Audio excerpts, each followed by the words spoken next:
Hi, everybody. So I want to talk today about a literature controversial topic, I guess. It's not really. We're talking about annotating. Why would this be considered a controversial topic?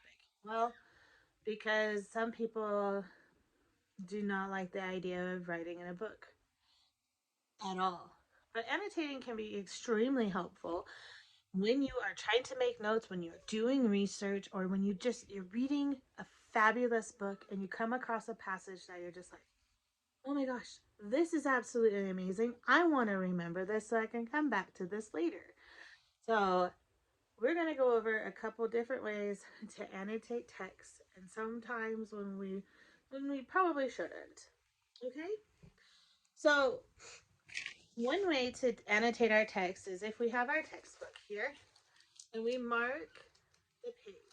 And this is really easy to do with the little post-it notes. So this is a book that I use in my Lit 509 class. So I use this as to tell me what week, what things we were reading. So each week was like color coded. So then I could easily flip to that page. But you can also use this. Say this is a book that was lent to you, or you're borrowing your textbook, or you plan on selling your textbook back. It's a library book. You just don't want to write on the page. That's fine. You can use post-it notes and you can stick it out so you know exactly where to go to that tab, and you write down on the post-it note like the beginning, the first couple words of the sentence, and you put it on there. And then you may want to put like a page number 2 just in case you lose this. Like you lose your spot but you find your tab later. You can also do that same idea without using tabs by using a notebook, and you just go and you write down page number in the beginning of the quote. If it helps you, if you're like, oh, it's about a third of the way down the page, so you can easily go to it, okay? Super easy. That would be something that I would use in something like this, because this is not my book. It has been lent to me, and I don't want to mark out somebody else's book. My books, I have no problem highlighting things in there. So as you can see, in this one, I wrote a note because I'm like, oh, look, a lovely large margin. I love large margins because I can make notes and it makes me so happy. And I have rather large handwriting, so that helps me a lot too.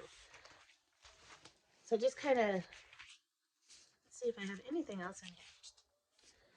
Oh, just kind of some blocking that I did on this one. It's really hard to see, but there's a pen mark for this first paragraph and for this side over here, just to help me remember what I wanted to say. I have even underlined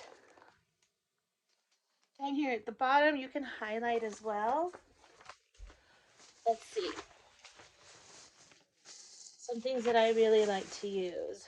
Obviously, post-it notes. Some of these are some larger post-it notes where I can write a note and maybe put it right underneath the first sentence of that paragraph, and like why, or whatever, just put it right underneath of it where it lines up, and oh, why am I paying attention to this? And then you can write your notes on that.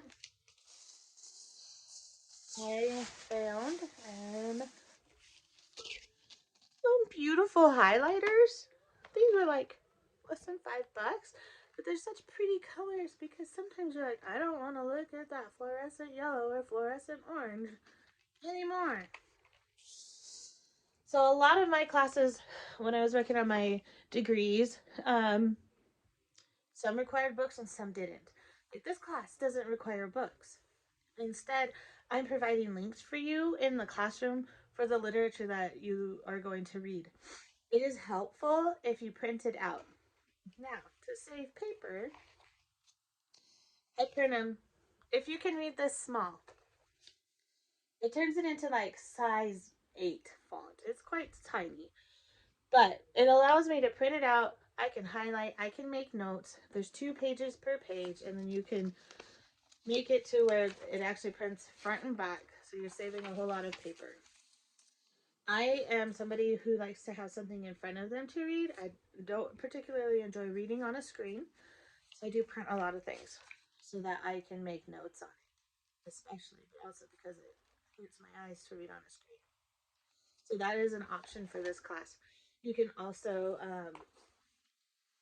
when you're making your notes, your annotated notes for something like this, if you're reading it on the screen, use your notebook and write down, like, oh, okay, so it was like the fourth paragraph, about halfway down, there was this particular thing that I think is going to support my argument really well. But really, annotating is it's really simple.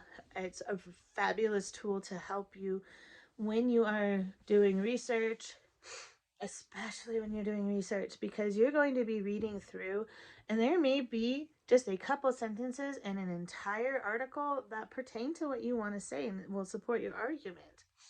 But you want to be able to mark that and get there quickly and write down why you chose to mark that particular passage and remember it. Because as you're digging through research for your papers or projects or anything that you're doing, you're digging through a lot and you're trying to compile, like, what is the best research that I can find to put into my paper to prove my thesis. So obviously I said we aren't going to mark in borrowed books or library books, but it's okay. I promise. Although, and you know, for posterity's sake, I really enjoy finding old books and seeing notes that people had left in them. And sometimes they're right at the beginning and they're like, dedicate, or their little thing, like, to my daughter. And this, I hope you enjoy this book.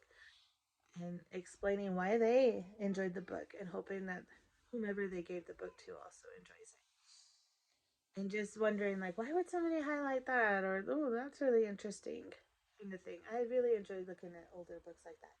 But feel free to print out anything that you need to, mark it up, make it pretty and colorful. um, However is going to be best to organize for you. And just remember, it's okay to mark in a book that you own, and if you're okay with it, it's okay. The book gods aren't going to come down and slap your hand and take your highlighter.